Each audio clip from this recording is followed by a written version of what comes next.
বন্ধুরা, অঞ্জলিস কিচেনে আপনাদের সকলকে স্বাগত। বন্ধুরা, আজ আমি করে দেখাবো সরু চাকুলি।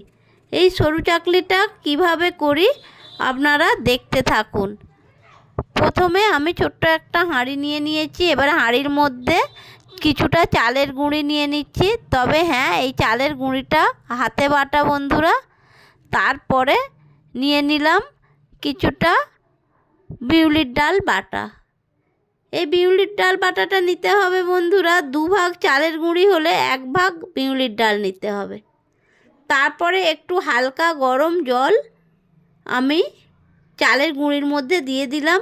এইভাবে একটা হাতা দিয়ে ব্যাটারটা তৈরি করতে হবে, যাতে করে কোনো গোলা না দলা পাকিয়ে থাকে। এইভাবে আমি ব্যাটারটা তৈরি করে নিলাম বন্ধুরা। এবারে একটা হাতার সাহায্যে ভালো করে ফেটিয়ে নিচ্ছি।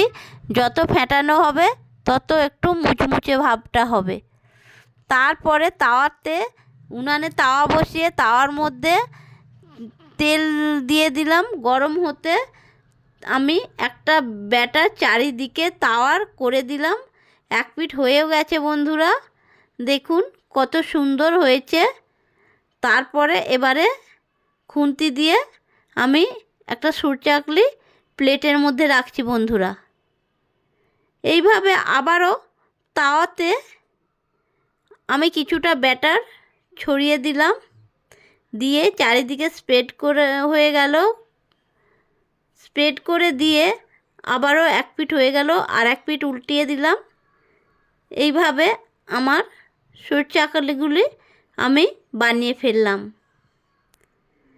তারপরে এবারে একটা ছোট্ট বাটিতে কিছুটা মাখা মাখা আলুর দম নিয়ে আমি পরিবেশন করলাম সরু চাকলি।